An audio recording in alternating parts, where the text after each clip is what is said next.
알아두면 쓸데많은 프랑스사 이야기. 루이 14세의 베르사유 궁전에서의 하루.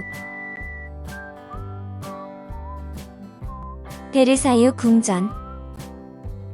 루이 14세가 왕궁을 베르사유 궁으로 옮긴 이후 베르사유 궁전은 프랑스 상류사회의 중심이 되었습니다. 궁 안에는 많은 왕실 가족을 비롯해 귀족, 예술가, 작가 등이 모여 있었는데 이들은 연극 무대에서 볼 수 있던 희비극처럼 현실 생활에서도 숱한 희비극을 연출했습니다. 루이 14세는 많은 사람이 주목하는 핵심 인물이었고 베르사유에서 긴 치마에 부채로 얼굴을 반쯤 가린 귀부인들과 몸에 꽉 붙는 옷을 입고 인사하는 귀족들이 화려한 궁중 생활을 엮어나갔습니다. 오늘은 루이 14세의 베르사유 궁전에서 하루 생활을 살펴보는 것으로 당시 문화를 알아보도록 하겠습니다. 하루의 시작. 아침 7시 침궁 총관이 잠에서 깼는데 이 사람은 루이 14세의 신복으로 항상 국왕을 수행하며 밤에도 국왕의 침궁에서 휴식을 취하면서 언제든지 왕의 부름에 대기하고 있었습니다.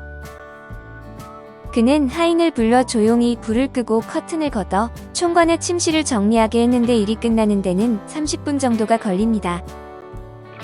그리고 침궁 총관은 나지막한 목소리로 왕을 깨우는데 커튼이 걷히면 기상의식이 시작되어 의사와 측근, 신하들이 차례로 왕의 방으로 들어옵니다.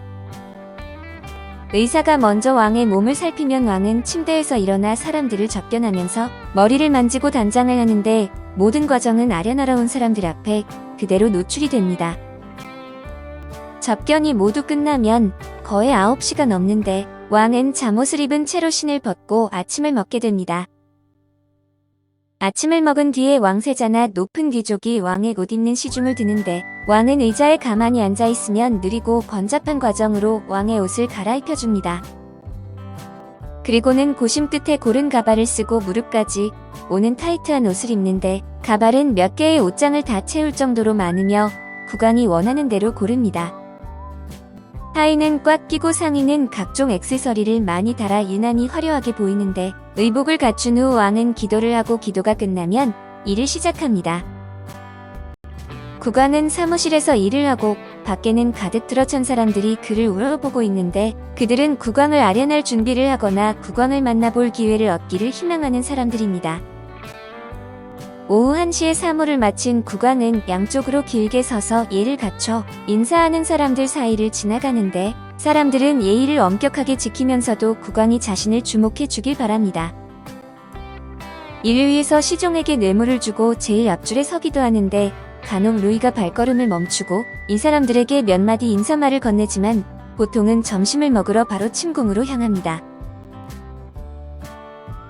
국왕의 점심. 루이 14세는 보통 혼자 침궁에서 점심을 먹었는데 궁정 예의가 매우 엄격해서 왕실 구성원 외에는 어떤 사람도 국왕과 같은 식탁에서 식사할 수 없었습니다. 식탁은 창가 앞에 배치되고 지나가는 사람이면 모두 볼 수 있었는데 베르사유 궁의 특별한 점은 바로 이런 공개성이었습니다.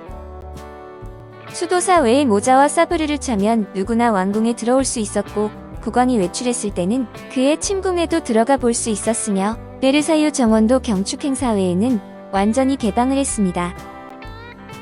국왕의 점심은 성대하고 의식 부분이 많았는데 음식물은 반드시 여러 사람의 손을 거친 후에야 왕의 입에 들어갔습니다. 왕이 술을 마시고 싶다면 직접 움직일 필요가 없었는데 술을 관리하는 신하가 큰 소리로 국왕께 술을 올립니다라고 크게 외친 후 무릎을 꿇어 예를 다하고 하인이 가져온 금색 쟁반을 받아듭니다. 금색 쟁반에는 뚜껑 덮인 술잔과 2개의 병이 놓여 있는데 하나는 술이고 하나는 물로 왕은 물을 탄 술만 마실 수 있었습니다. 신하가 뒤에 식사 총관과 조수를 데리고 들어와 국왕에게 허리 굽혀 인사하고 술과 물을 은잔에 따라서 문제가 없음을 확인합니다.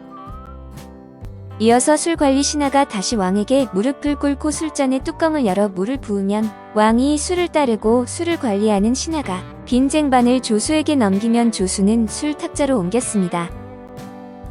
음식을 차리는 번잡한 과정 역시 이보다 더하면 더하지 덜하지는 않았는데 식사 한 번에 이렇게 많은 시간이 걸리는 데다 먹고 싶은 것도 바로 먹을 수가 없었습니다. 이런 고통은 사람의 위를 말리던가 아니면 대식가로 만들었는데 루이 14세의 놀라운 식사량은 널리 알려진 이야기입니다. 기록에 따르면 루이 14세는 탕 4그릇, 샐러드 같은 채소 한 접시, 햄 2편, 마늘 냄새나는 양고기 큰 조각, 삶은 달걀 몇 개, 케이크 큰 판과 과일을 한 번에 먹어치웠다고 합니다. 오락 활동. 점심 후에는 오후 활동을 하는데 정원에서 산책을 즐기거나 이름난 교수나 귀부인들을 동반해 소풍을 가기도 했습니다. 그러나 그가 가장 좋아한 것은 사냥으로 매주 3차례 이상 사냥을 했는데 여자와 사냥은 모든 부르봉 왕조 국왕들의 공통적인 취향이었습니다.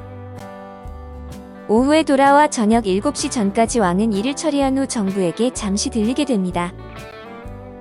침궁의 밤은 매주 3차례 열리는 연회로 루이 14세가 직접 주최했는데 저녁 7시에서 10시까지 진행되는 연회에 루이는 당시 명사들과 귀족, 귀부인, 유명한 기녀 등 다양한 사람들을 초대했습니다. 연회의 오락 프로그램은 다양했는데 곡맞히기, 도박, 그리고 간혹 공연도 있었지만 귀족 아가씨들이 가장 기다리는 것은 댄스 시간이었습니다. 아가씨들은 마음에 드는 신사와 춤을 출 수도 있었고 운이 따른다면 왕과 춤을 출 수도 있어서 그 시간을 제일 좋아했다고 합니다. 경축 행사가 있을 때 베르사유는 더욱 화려하게 변하는데 국왕과 귀족들은 정원에서 연극과 무용을 감상하고 궁궐은 등불로 환하게 빛나게 됩니다. 웃음소리가 끊이질 않던 베르사유 궁전은 쾌락의 바다에 빠져있는 것처럼 되는데 야간 오락 활동은 10시에 끝이 나고 왕은 저녁 식사를 한 후에 잘 준비를 합니다. 이때도 번잡한 과정은 피해갈 수 없었는데 취침 과정은 기상의식과 순서만 반대일 뿐 똑같았습니다. 밤이 점점 깊어지면 종일 시끄럽던 베르사유 궁도 조용해지는데 귀족들은 하품을 하며 자기 방으로 돌아갔고 국왕도 잠이 들게 됩니다. 침궁 안의 등불 외에 다른 등불은 차례로 꺼졌고 왕궁 근위병들만 남아서 곳곳을 돌며 경계 순찰을 하게 됩니다. 화려함의 이면. 왕과 귀족들은 화려한 옷을 입고 예의 바르게 행동하며 항상 자신감이 넘쳤지만 당시의 위생관념은 오늘날과 비교해 상상하기 어려울 정도로 차이가 났습니다.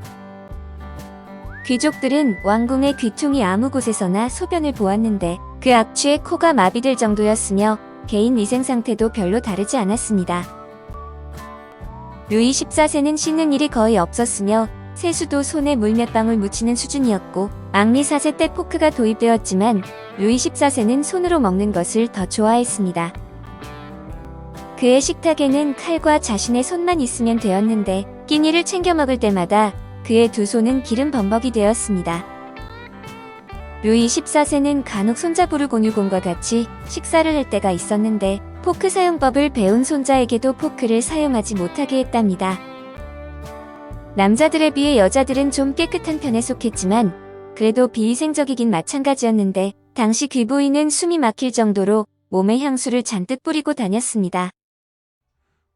그렇게 할 수밖에 없던 것이 독한 향수가 아니면 그녀의 머리에서 나는 쉰내로 구역질이 날 지경이었습니다. 당시 귀부인들이 선호하던 머리 스타일은 높고 커서 모양을 내기가 여간 복잡한 것이 아니라 한 번 모양을 내면 그대로 유지하려고 몇 주가 지나도록 머리를 감지 않았다고 합니다.